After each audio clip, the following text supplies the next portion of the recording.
Good evening, everybody. I am Sani Acharya from Bladder Wellness Team. I am sure all of you must be keeping good health. Today, we are going to discuss a very important topic that is prostate cancer. Prostate cancer develops in a man's prostate, the walnut sized gland just below the bladder that produces some of the fluid in semen. It's the most common cancer in men after skin cancer. Prostate cancer often grows very slowly and may not cause significant harm, but some types are more aggressive and can spread quickly.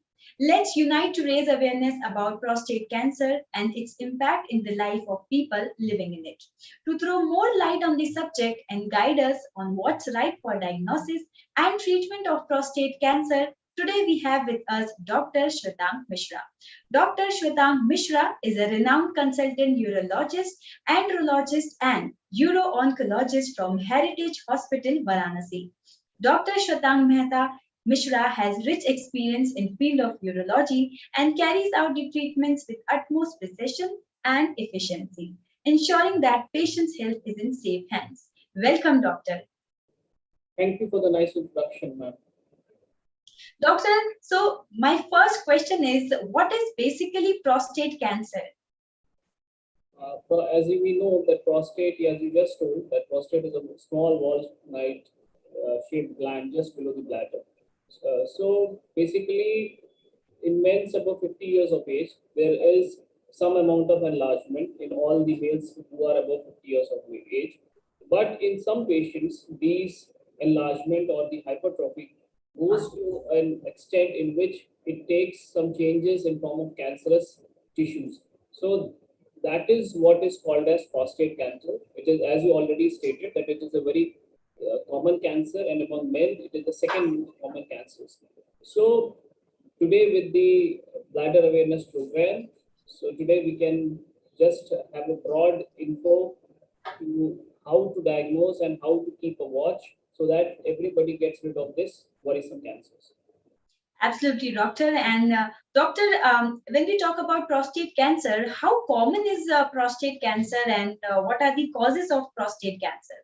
This is the second most common cancer among men, and if we take total overall worldwide scenario, then it is the fifth most common cancer among all the cancers diagnosed in the body.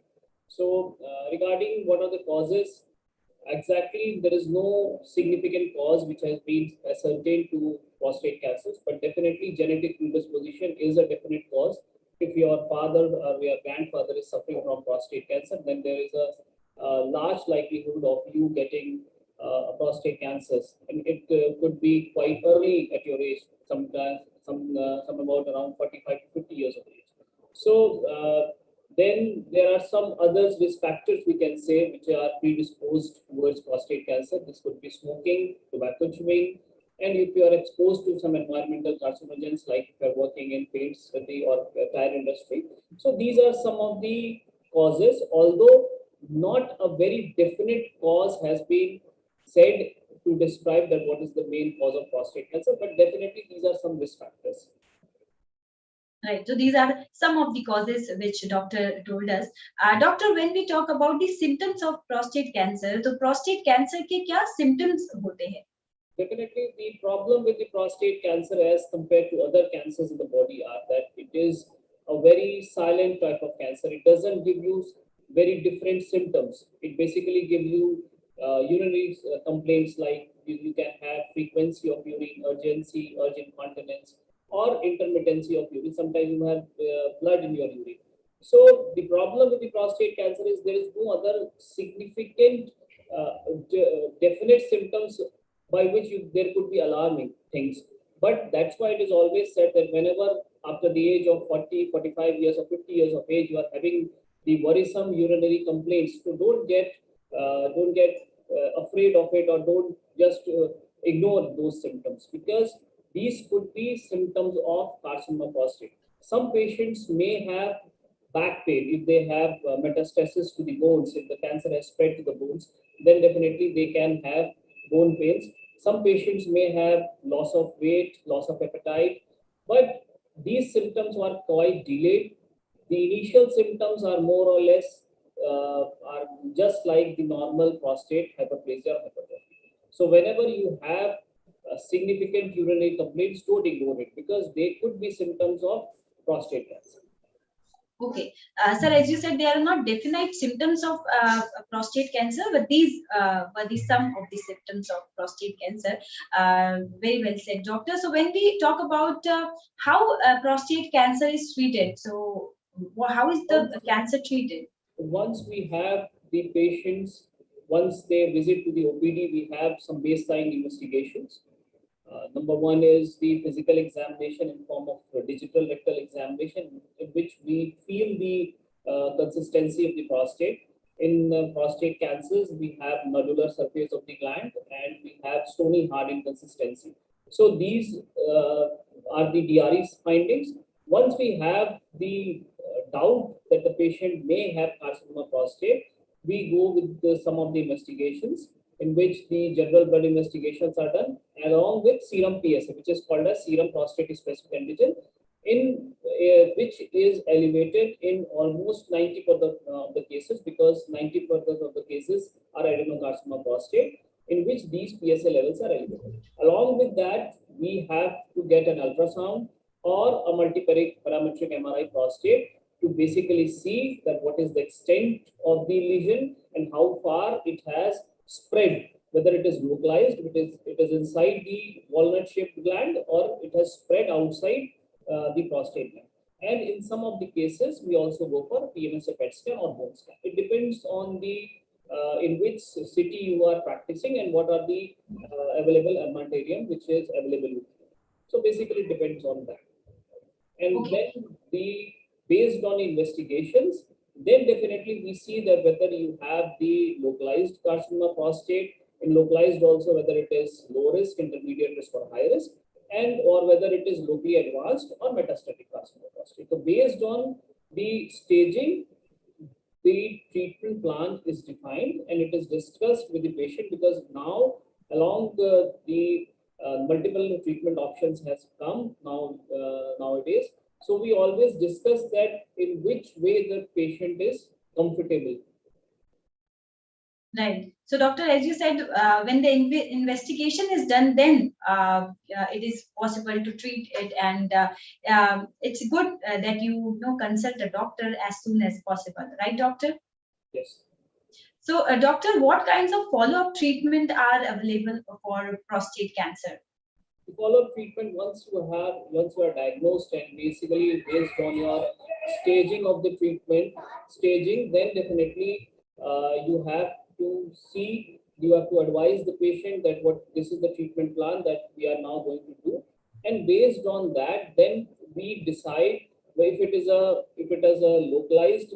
localized CA prostate, then definitely we go for radical prostatectomy. If it is locally advanced, then we start androgen deprivation therapy along with radiation therapy. And if we have metastatic carcinoma prostate, then definitely we have to go for palliative treatments. So basically, based on the staging, we define the treatment, and then based on the treatment we give, then we decide that how to follow these patients. So the follow-up usually requires serum PSA levels, more oftenly the serum testosterone levels, and depending if you are doing a localized treatment, then definitely you need to have post-operative CT scan or MRI to see that if there are some lesions which are left after operations. Right, doctor. And doctor, can a man survive prostate cancer? Yes, definitely. I always say to my patient, although cancer is bad, but then also among bad, it is good. So at least if you are complying to the treatment, you are regularly visiting to your nearby urologist, then definitely the chances of survival are very good, and they are very good, particularly in cases of also metastatic carcinoma prostate. So basically, we have patients which are metastatic. Then also with now newer treatment guidelines, the new drugs which have come up, so the longevity of life is very good. The patients usually survive once they are diagnosed with CA prostate, like up to 10 years. And it has been seen that these patients usually die of other causes. They may die of MI or some other cause, but they don't die of CA prostate unless, which I always say, you have to be compliant to the treatment, and you have to be visiting to your urologist whenever they ask you to come to their opinions. Right. So visiting a doctor is always a good idea. Yeah, pardon? So visiting a doctor is always a good idea. Yeah, definitely, definitely. Although nobody wants to visit hospitals, but definitely if you are having these problems, then do visit. Right, absolutely right, doctor. So, doctor, when we talk about prostate cancer, so what is basically Prostate Cancer Awareness Month? See, basically, the Prostate Cancer Awareness Month is basically to make people aware of the problems which they are suffering and they don't know they are suffering from it. Because, like I already said, that these type of cancers, particularly prostate cancer, doesn't have definite, very specific symptoms. So basically, that's why it is always advisable that whenever you have urinary complaints, we have sometimes due to economical constraints to the patients or due to lack of awareness. Basically, these symptoms basically suppress their symptoms and they say that now I'm old aged, so some types of urinary problems will be there. But the idea of all these awareness program is this, that at least whenever you are having these problems, don't suppress it. Always consult to a nearby urologist so that a proper evaluation to be done. You are basically diagnosed. If you are having sleep prostate, you are diagnosed at an earlier stage so that your treatment protocols can be treated. Or else, once it is metastatic, then definitely the treatment becomes difficult. Right, absolutely, doctor. And here also we are trying to aware everybody through this live. And today we have with us renowned doctor, Dr. Shwetank Mishra. So, doctor, when we talk about precautions, so are there any precautions which anyone can take for this cancer? Definitely, if you are avoid to have plenty of water and avoid if you are having this if a smoker, you are regularly tobacco chewer, to avoid all these things. This is all you can do because if you because genetic predisposition is there. If your fathers or forefathers having CA positive, definitely there is possibility. You cannot do it. It has to happen to your body. Okay, doctor. Doctor, so now we have our live viewers question. Abhishek Singh is here and वो पूछ रहे हैं sir क्या prostate cancer genetic disease है? Genetic disease तो नहीं कहना चाहिए. You cannot say it as a genetic disease because ऐसा नहीं है कि if your father is having or your grandfather is having, definitely you will have it. But definitely, as I already said, that genetic predispositions are there. That there is a possibility is there. If you are having, if your father is having, then definitely there is likelihood of you of having cancers. So basically, यदि father को है या किसी family member को है, तो definitely आपको at least after 50 years के बाद में एक अपना रेगुलरली एक सीरम पीएसए कराना चाहिए जस्ट टू हैव कि आपका है कि नहीं. Right. I hope Abhishek Singh, you got your answer. जैसा कि सर ने कहा कि आपको रेगुलर चेकअप कराना चाहिए. It's important. Sir, now we have Ajay Shastri and he's asking क्या BPH जानलेवा बीमारी है तो मैं कैसे ध्यान रखूं? बीपीएच तो बिल्कुल भी जानलेवा बीमारी नहीं है आज के दौर में with new advances, whether it is by medical therapy or if the patient needs surgical intervention also. So basically बिल्कुल भी नहीं है ऐसा. आज से ऑलमोस्ट 30 इयर्स पहले जब हम लोग कभी अपने टीचर से सुनते थे कि यदि प्रोस्टेट का ऑपरेशन होता था तो लोग मजाक में कहा करते थे कि अपनी वसीयत लिख लीजिएगा. So now, but now because there was a high chance, because it was open surgery, there was high chances of morbidity and mortality because there was huge amount of blood loss. But now with the newer advancements, now it is totally endoscopic surgery is being done, and with the advent of bipolar TUR laser, so now the BPH is definitely not dreaded until unless you are not following your symptoms routinely. यदि आपने अपने symptoms को जज नहीं किया, जैसे बहुत से पेशेंट्स होते हैं कि यूरिन रुक रही है तब भी उन्होंने नहीं बताया, नहीं समझ पाए, and then you are CKD means आपकी किडनी पे इफेक्ट पड़ा और आप क्रोनिक किडनी डिजीज के पेशेंट्स हो गए, you are on dialysis, then definitely the scenario changes. But usually यदि आप अपने सिम्टम्स को लेके विजिलेंट हैं तो BPH is definitely not a dreaded disease. Right. So Ajay, I hope you got your answer. Sir, now we have Samar Singh asking what type of prostate cancer do a person can have? The histological type of, there are multiple varieties, but usually what we get is 90% of the times it is adenocarcinoma prostate.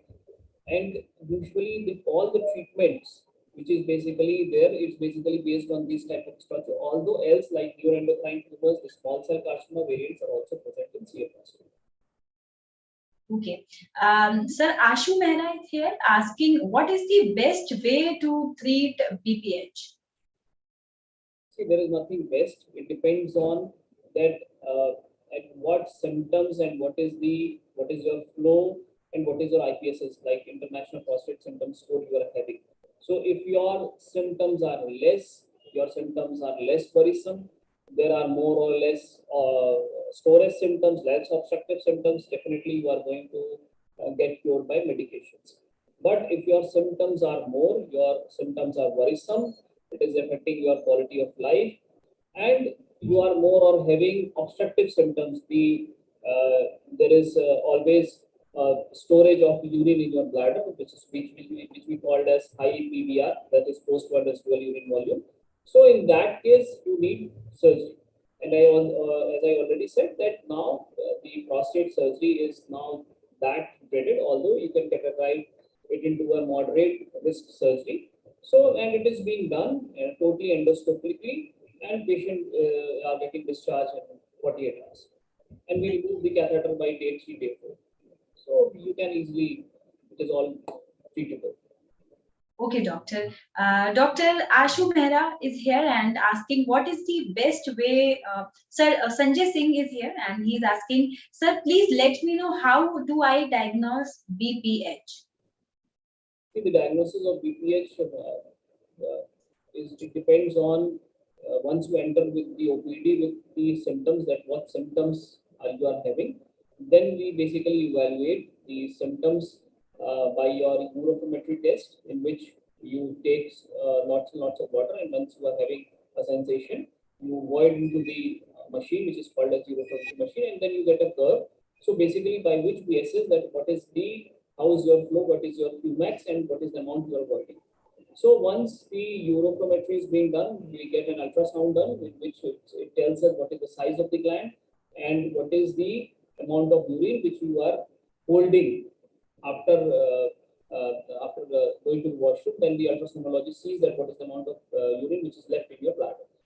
Then we get some urine and urine culture investigations, and then definitely serum pH. So these are basically the tests by which we evaluate the symptoms based on the symptom which the patients tell, and then the overall, what is the overall picture which comes. By that, we tell the patient that what is the best treatment is available for them, whether it is medical therapy or whether it is surgical therapy. Right, doctor. And I think you have to go to a doctor if you are facing some kind of issues, right, doctor? Yeah. Dr. Raju is here and he's asking, hello, good evening, sir. कब पता चलता है कि हमें prostate cancer हो गया है और कौन से ऐसे लक्षण हैं जो हमें देखना या ध्यान देने होते हैं? देखिए, पता तो आपको नहीं चलेगा, आपको तो बेसिकली किसी से मिलना पड़ेगा, because there is no other symptom जिसके बेसिस पे आपको पता चल जाए. जैसे हमारे और कैंसर्स होते हैं जिसमें कि हमें कुछ सिम्टम्स मिल जाते हैं, बॉडी में चेंजेस आने लगते हैं, बट यूजुअली प्रोस्टेट कैंसर को इस मामले में थोड़ा सा आप खराब कह सकते हो, बिकॉज अल्टीमेटली यदि ये बहुत ज़्यादा सिग्निफिकेंटली फैल भी जाता है बोन्स में, देन ऑल्सो यूजुअली पेशेंट्स को बहुत ज़्यादा सिम्टम्स नहीं आते. That's why in our scenario, in Indian scenario, हमारे पास में जितने भी prostate cancers आते हैं, 90% of the patients metastatic आते हैं. That's why all the awareness program is being done to basically educate people so that whenever they have symptoms of urinary problem they are having, so at least they should consult a urologist so that proper evaluation is to be done. जहाँ तक इसकी बात है कि हम कौन से test करा सकते हैं, तो इनिशियल लेवल पे यदि आपको डाउट है तो एटलीस्ट आप एक सीरम प्रोस्टेट स्पेसिफिक एंटीजन आप एक टेस्ट आप करा सकते हैं, बिकॉज यदि उसकी वैल्यू हायर साइड में आती है देन डेफिनेटली आपको प्रॉपर इवैल्यूएशन की जरूरत पड़ेगी. Very well answered, sir. So there are more questions coming from our viewers. Ramesh is asking, what should be included in the history and physical examination in men with symptoms suggesting BPH? See, history में तो we should always ask that whether you are then whether any genetic predisposition is there, आप smoker है कि नहीं, आप diabetic तो नहीं, आपको कोई neurological history तो नहीं है, because ये सारे symptoms भी यदि किसी को neurological insult है, यदि किसी को diabetes है, तो definitely और uncontrolled diabetes है, definitely उसको भी urinary symptoms हो सकते हैं. दूसरी चीज, आप यदि आप हाइपरटेंसिव है, मतलब आपको बीपी है, तो कई बार पेशेंट्स जो होते हैं उनको कार्डियोलॉजिस्ट या जनरल फिजिशियंस ये आपको डायरेटिक स्टार्ट करते हैं, जिसकी वजह से ये पेशेंट बार यूरिन करने जाता है. तो वो हिस्ट्री भी लेनी चाहिए कि वेदर आप कोई एंटी हाइपरटेंसिव मेडिसिन तो नहीं ले रहे जिसमें कि आपका डायरेटिक्स. जहाँ तक आपके फिजिकल एग्जामिनेशन की बात है, definitely your workup is not complete until unless आप पेशेंट का फिजिकल एग्जामिनेशन नहीं करते, जिसमें कि पेशेंट को आपको बेसिकली उसका सुप्राप्यूबिक रीजन देखना होता है टू सी कि उसका ब्लैडर फुल तो नहीं है, ब्लैडर पैल्पेबल तो नहीं है. Then definitely you have to examine his penis to see for the mets status की मेटस की ओपनिंग एडिक्वेट है कि नहीं है, whether if there is any metal stenosis, because if there would be metal stenosis, the patient will be having these symptoms. So और हमें देखना होता है कि टेस्टिस वगैरह की कंसिस्टेंसी वगैरह ठीक ठाक है कि नहीं है. And definitely digital rectal examination which is an important test, because the digital rectal examination tells us the feel of the prostate, उसकी कंसिस्टेंसी कैसी है. As I already stated that जिन पेशेंट्स में प्रोस्टेट कैंसर की संभावना रहती है, then definitely the rectal mucosa is immobile, the prostate surface is nodular and it is stony hard. BPH के केस में आपकी rectal mucosa mobile होगी and there would be the prostate gland will be rubbery or it would be firm. In prostate cancer it would be stony hard. Okay. I hope history and physical examination. Yes, doctor. I hope Ramesh ji sir ने इतने अच्छे से पूरा आपके question के answer को explain किया है. Thank you so much, sir. Sir, now we have Akhilesh Singh asking, what tests are recommended in men with symptoms suggesting BPH? The general blood investigations like CBC, renal function test, the urine RM, the urine bead microscopic and urine culture test, because ultimately if you are having UTI, you will have the same symptoms as the BPH, the frequency, urgency, dysuria. Then urofilmetry, serum PSA, and ultrasound. Basically, these are the tests in which you see to diagnose BPH. And else, lastly, urofilmetry, which is also an important test. Okay, doctor. Dr. Amendra is here asking, sir, which medical therapies are effective in the management of BPH? See, now with the multiple medical options are available. We started with the non-specific alpha blockers in the early 2000, and now we have come to the specific alpha 1A antagonists, which are very much selective for the prostate gland and the bladder neck area, which is basically responsible for the symptoms.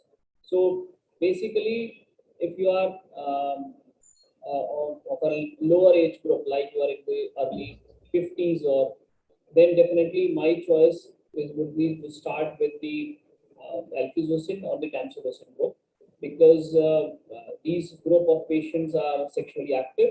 So basically, I usually prefer giving the alkizocin, because although it is a non-specific, but the chances of retrograde ejaculation are not there. If you are, if the patient is having more 60 years of age, then definitely I start with cellulosin. If I have an idea that the patient is in retention and the patient have to be given a voiding trial, then definitely my choice is to start with the cellulosin, because and that is for a lower duration of time. The patient is of a lower age group. If the patient is above 60-65 years age group, then definitely I would be continuing with the cellulosin. The problem with cellulosin is only one, although it is very much alpha 1A selective antagonist agent, but the problem is only one, that it is having complete anejaculation. So if you are giving these drug to the younger age group, like 50 or 55 years of age group patients, then definitely they sometimes get very much annoyed, because they sometimes feel that now a newer problem has come to them. So basically, sometimes patient comes to me which have been prescribed cellulosin by some other doctor, some other urologist, or some other physicians. So basically, there are very much annoyed. So usually we have to switch it from celedosin to some other drug like alpizocin or doxorubicin. Right. Right, doctor. Doctor, moving on. So Ankit Chaurasia is here and asking which patients should be referred for surgery, sir? Like the surgery have uh, uh, multiple indications like bothersome symptoms. Your IPSS score is more than 20. You are having blood in your urine, like hematuria. You are having upper tract changes in the form of hydronephrosis, or your creatinine is raised. Your prostate is very much enlarged. So these are the indications in which we have to go for surgery. Right. Sir, Aryan Sahu is here and he is asking, sir, BPH cancer ठीक करने के लिए हमें कौन से fruits या diet लेने चाहिए? Take plenty of water. Take fruits. You can take any whatever fruits you want to take. Nothing is contraindicated, and takes plenty of water, because ultimately to keep your urinary system fresh and healthy, always take water, because the water will keep your system healthy. It will avoid you for any stones, like we already always say to our patients of stones, that keep and take at least 2.5 to 3 liters of water. So you can take any fruit, whichever of your choice, and take lots and lots of water. Lots of water is what sir is suggesting everybody to take, which is important. Sir, a question coming from Akshay Saini. वो पूछ रहे हैं, hello sir, I am Ravi Allahabad से हूँ, मुझे please बताइए कि अगर हम रेगुलर एक्सरसाइज या योगा करते हैं और अपनी दिनचर्या ऐसे अपनाएं तो क्या हम इस बीमारी से राहत पा सकते हैं? क्या इस बीमारी से राहत मिलने में आसानी होगी? बिल्कुल, डेफिनेटली यदि आप रेगुलर योगा करते हैं और यदि आप अपनी लाइफस्टाइल को अच्छे से रखते हैं तो प्रोस्टेट कैंसर क्या किसी भी प्रकार की कोई भी बीमारी हो, whether it is from heart to neuro, आप उससे स्वस्थ रह सकते हैं. तो डेफिनेटली अपनी जो आपकी रेगुलर हैबिट्स हैं, avoid spicy oily foods, avoid sedentary lifestyles.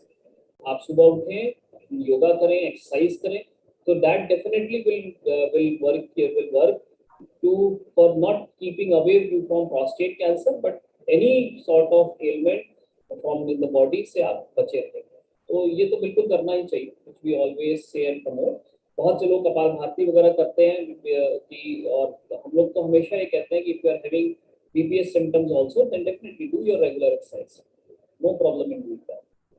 Right. So regular exercise करना इंपॉर्टेंट है और जैसा कि सर ने कहा कि अगर आप रेगुलर एक्सरसाइज करते हैं तो आप किसी भी बीमारी से बच सकते हैं. Sir, there is question coming from Gyaneshwar asking, sir क्या रेगुलर लाइफस्टाइल में ज्यादा समय तक एक जगह बैठने पर ये बीमारी हो सकती है या पानी की कमी से हो सकती है? पानी की कमी से तो डेफिनेटली हो सकती है, बिल्कुल. एक जगह बैठने से आपको प्रोस्टेट कैंसर नहीं होगा, but your life is sedentary, then definitely you are more prone towards obesity and all these problems. So basically obesity is itself is a problem, which I already stated. So आप sedentary lifestyle को बिल्कुल भी ना अपनाएं, आप अपना regular आप चले फिरे, और डेफिनेटली पानी पिए, फ्रूट्स लें, और रेगुलर इनटेक जूसेस लें. तो आपको, बिकॉज जूसेस में एंटीऑक्सीडेंट्स भी रहते हैं, तो एंटीऑक्सीडेंट चाहे वो प्रोस्टेट कैंसर हो या बॉडी का कोई भी कैंसर हो, अल्टीमेटली आपको जो भी हमारे कैंसर्स होते हैं बॉडी में कहीं भी होते हैं, वो बेसिकली हमारे रैपिड ग्रोथ ऑफ सेल्स की वजह से होते हैं. तो व्हाट वी गिव एंटीऑक्सीडेंट्स. तो हमारे जो फ्रूट्स होते हैं उसमें अल्टीमेटली क्या होता है, दे ऑल कंटेन एंटीऑक्सीडेंट्स. तो आप खूब पानी लीजिए, जूसेस लीजिए, फ्रूट्स लीजिए, तो आप डेफिनेटली इन सारी प्रॉब्लम से बचे रहेंगे. नहीं, तो अच्छी डाइट लेना बहुत इम्पोर्टेंट है, बहुत जरूरी है, जैसे कि सर ने बताया. सर, शुभम मरन इज हियर एंड वो पूछ रहे हैं, सर मेरी आदत है ड्रिंक करने की और स्मोक करने की, तो क्या इससे बीपीएच के चांसेस हो सकते हैं? Smoking and drinking is not good. आपको बीपीएच के चांसेस तो रहेंगे. आपको सीए ब्लैडर और लिवर सिरोसिस की प्रॉब्लम बहुत ज्यादा हो सकती है. So that would be much more worrisome. So basically if you are drinking daily, it's not good. ठीक है, ऑफ एंड ऑन, हफ्ते में एक दिन if you are taking alcohol, that's not that much worrisome. But यदि आप regular alcoholic हैं, यदि आप रेगुलर स्मोकर हैं, then definitely you are you are bringing much more diseases to your body. It can be form of not only from BPH or CA prostate, CA bladder, CA kidney, CA lung, and also your heart also. So basically, and most importantly, liver cirrhosis. So the life becomes hell. So these, if you are taking regularly all these things, so avoid it, because no doctor is going to say you that you can take it daily.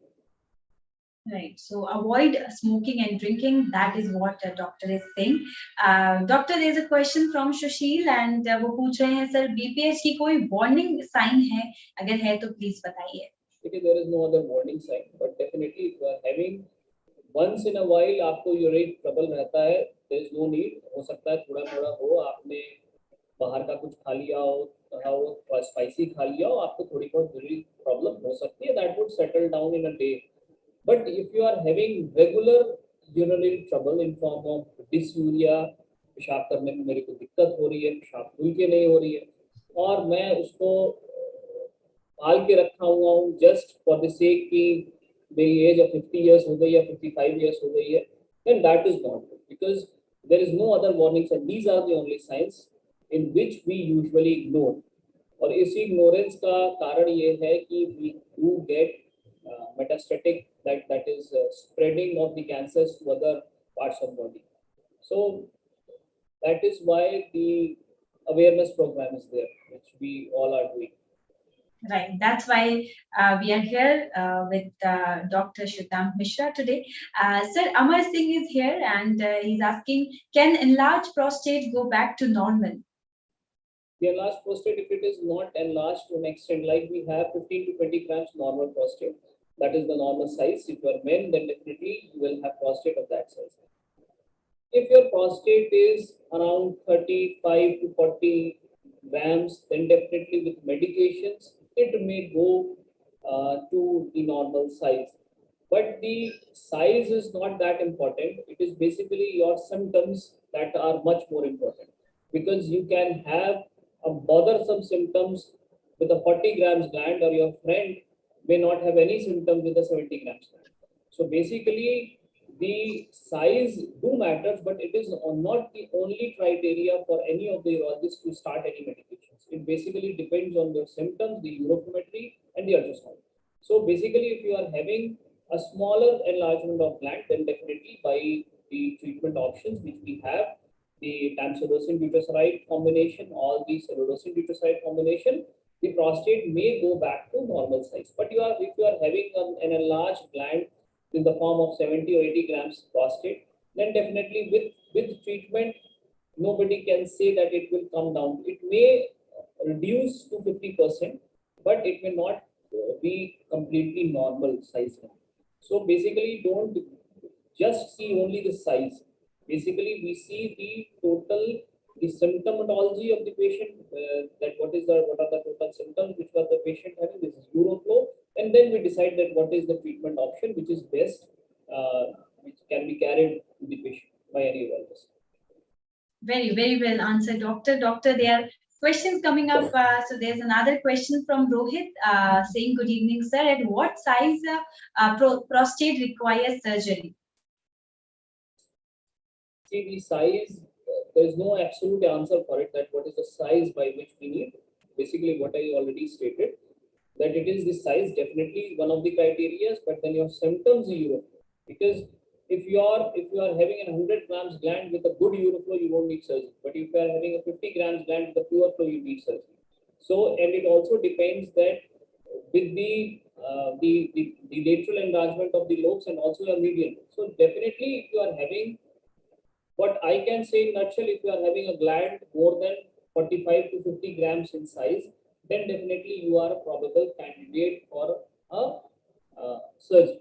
But now with the newer medications which have come up for the BPH treatment, now the surgeries have now come down to 50%. Like 15 years back, if 10 patients needed surgery, then now they have come to 5. So surgeries have definitely reduced with the advent of the newer drugs which we prescribe. So these drugs are good, and patients can take these drugs for a long duration of time with no trouble. Right. So when you're talking about surgery, there's another question coming from Umesh asking, how can I shrink my prostate without surgery? See, the only thing by which you can shrink is by medications. Although no medication is going to give you 100% proof that it is going to shrink absolutely by medication. If your prostate size is smaller enough, you are not having much more bothersome symptoms, your uroflow curve is good, your serum PS is more or less normal, then definitely a doctor can try you with medications. And uh, if you are having your symptoms improvements via medications, then definitely your symptoms, your prostate can be treated by medications. Okay, doctor. Dr. Shekhar Mishra is here and asking, sir, what happens if BPH is not treated? If BPH is not treated, then definitely you are having your symptoms, you are having your bothersome symptoms. Every time you have to rush to the washroom, you are not able to empty your bladder completely. So there would be a higher amount of urine which will be left in your bladder after your urination. So that may lead to your kidney troubles. There will be backflow, back pressure changes in your kidney. Your creatinine may go up, and if there is high amount of urine which is going to left in your bladder, there will be chances of recurrent infections. So basically, if you are having the symptoms, so it is better not to get ignored, because if by the prostate problem, if you are having your kidney troubles, you are becoming CKD, that is chronic kidney disease patient, and now you are switching towards dialysis, then definitely your life is going to hell, because what the by the treatment you can get cured, you have basically ignored those symptoms, and now you are becoming CKD on dialysis. So basically, that's not a very good situation to come upon. Right, very well answered, doctor. Doctor, there's a question from Somesh Yadav asking, how is life after prostate removal? Life is good, no problem with the prostate surgery. Now the chances of incontinence is very less. Like sometimes the patient asks that after the prostate surgery, I am not able to control my urine. So it's not true. Basically, the if your surgery is being done, 99% of patients will be able to control their urine, and the life is good. Basically, you have to be on catheter only for 4 to 5 days. So once your catheter is out, your flow is good, and then there's no problem. So there is no problem after prostate removal, as sir said. So there were quite an informative session. Any takeaway message for all our viewers who are seeing this live? The takeaway message, like we all are doing the bladder wellness or the prostate awareness month. So basically, the only message is that whenever you are having these urinary complaints, don't ignore it, because uh, there is lack of awareness, there is lack of education, and also there are some financial constraints also, that the patients are not able to tell that I have having these problems, and once these problems goes to a very morbid condition, then only the patient tells the doctor or the attendants. So basically, once you are having the any urine troubles, don't ignore them, because they may be some problem in your genitourinary system. Whether it could be prostate, it could be bladder, there could be something else. So basically, it is always better to get evaluated and treated properly. Once you are evaluated and treated, the at least from prostate, whether it is BPH or the carcinoma prostate, your life is absolutely good. There's no problem. Right, and I think that's what the doctor said. You have to go to a doctor, consult, and diagnosis if you are having any kind of problem. Thank you so much, doctor. Thank you so much, Dr. Shwetank Mishra, for your valuable time, and it had been a quite an informative session for all our viewers. We look forward for many more such sessions in coming time. Thank you, viewers, for an excellent participation. For more information and updates, stay connected on our Facebook page, Bladder Wellness. We are also available on YouTube, Twitter, and Instagram. Thank you.